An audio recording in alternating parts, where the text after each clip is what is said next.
Don't blame yourselves. Blame the writers for not giving you anything to work with all season.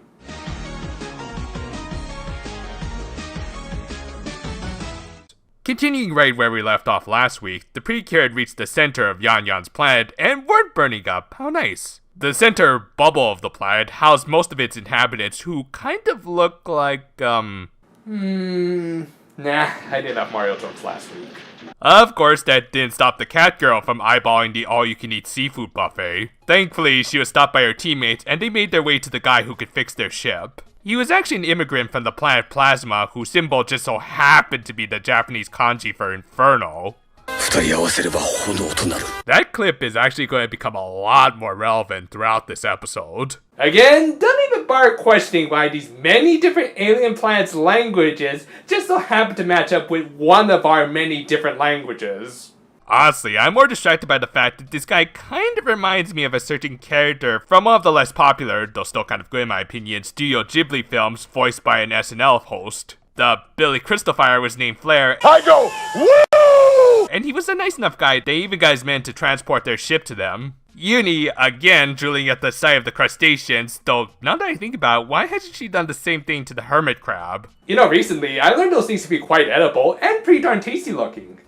Not that I'm suggesting you should do that, sorry, Yan Yan.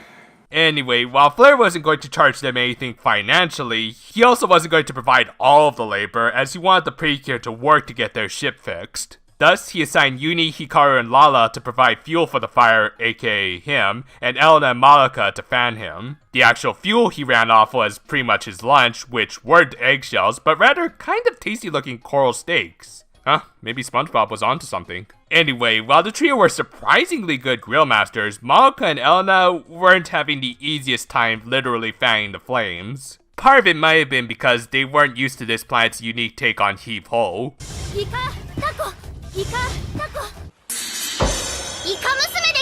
But more to the point, their stamina was giving out. Pete, they can't take on super powered forms that would buff their stats, but nah, where would they get something like that? Eventually, they had to call it quits, while the background suddenly turned into the opening from Ultra Q. I mean, okay, I guess that's supposed to symbolize their exhaustion, but I can't recall this sort of visual cue ever being used in the show before. Why would anyone just change their background out of nowhere? Anyway, just add to the dramatic effect, a stunning shower forced them all inside. Which then brings up the question of how exactly does rain work on this planet? If it's coming from a hole in the bubble, shouldn't it be coming in harder? Or if it's just precipitation, shouldn't it be more of a constant occurrence? The answer is don't think about it. Well, whatever. The two were left to reflect on their next course of action. And hey, what was that one thing I said I wanted to see all the way back in episode 9? They're the sun and the moon, two almost polar opposites, except for the fact that both act as beacons of light. Maybe they'll get their own duet episode on down the line? Well, better late than never. Though before that, Uni took the opportunity to infer about Flair and why a living fireball would ever choose to live on a water planet. In his own words, he wasn't completely sure himself. He had grown accustomed to living on his home planet, which unsurprisingly was made up of nothing but flames. And he had only heard about Planet Pururun through some news reports, but that alone drove him to try and do something different with his life. Something that all of his friends and family told him would be impossible, but his adventurous spirit convinced him to give it a shot and try to live on a world that couldn't be more different than his own. So yeah, this week's episode is about someone moving to a very foreign land to seek new challenges and opportunities. Why did we not get more episodes like this before we reached the late 20s? In the end, Flair indeed proved all of them wrong and found a stable life on a planet that by all means should be physically rejecting him, and as a result, likely broadened his horizons beyond any other member of his species. Taking Flair's words to heart, the sun and the moon also tried to broaden their horizons, starting by learning more about each other. And really, when you think about it, socially, these two were almost complete polar opposites. Madoka was an only child born into a very upper-class family with a rich lineage, while Elena was the eldest of a lower middle-class family headed by a couple of star-crossed lovers. Yet ironically, the one major aspect they had in common was high admiration for the other. Both admired the lengths the other went through just to accomplish their everyday responsibilities. And in the end, they both realized that they didn't fully understand themselves as they had constantly tried to compare each other and not come to appreciate their own accomplishments. While this scene does lack some build-up, I still really like it, as it finally acknowledges something many of us have noticed about these two, and have hoped would be brought up sooner rather than later. With all the emotional stuff out of the way, it was of course time for the fight of the week. Capard arrived, and for this episode, he didn't create a weapon of the week. Because no one is imagining anything bad? Honestly, I've given up trying to figure out how these imagination powers work in the show.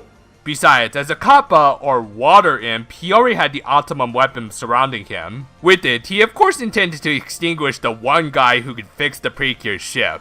Of course, the focus characters of this week weren't going to let that happen. And the fight this week was actually pretty decent, with Capard launching some pretty destructive attacks, with maybe one exception.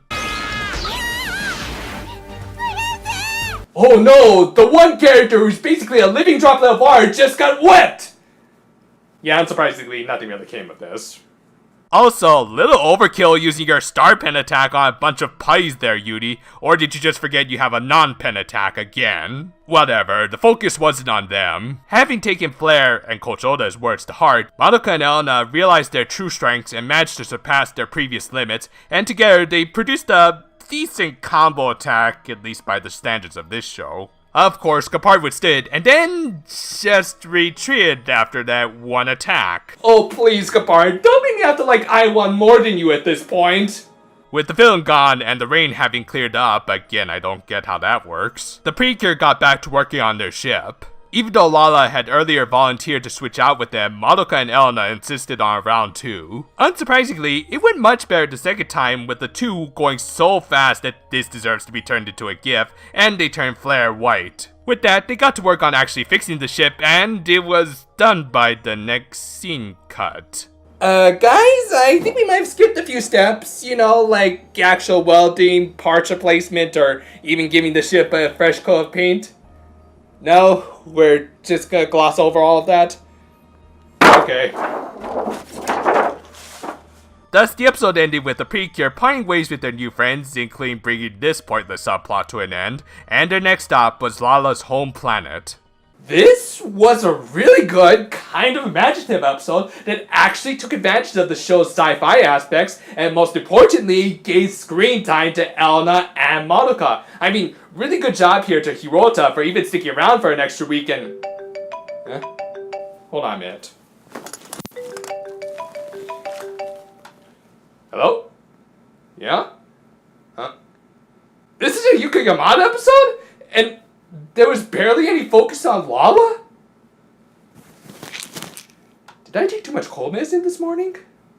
Yeah, you'd think with next week actually being a necessary Lala episode, she'd be writing that, but nope, she wrote an episode that actually remained focused on its spotlight characters. In this case, we got a long overdue Elena and Madoka duet episode where the two got to work off each other. And they did this by contrasting their situation to Flair and his journey of discovery, which many of us will have to face at some point in our lives. And while these two didn't have to think about stuff like that just yet, they did need to start breaking down mental barriers. Chief among them, the mindset that they were in any way inferior to the other. Because once we stop worrying about how we stack up to others, we can become true players in the game of life. It's good stuff, even though again, it's long overdue, and as a result, kind of lacked in the build-up. Madoka and Elena haven't had a ton of one-on-one interactions, and thus this kind of friendly rivalry feels a little out of nowhere, though considering we're already past the halfway point, I don't think build-up was an option anymore, so may as well take what we can get. Little world-building head-scratchers, and Capard kind of checking out at the end doesn't heavily detract from an episode that many of us were waiting for.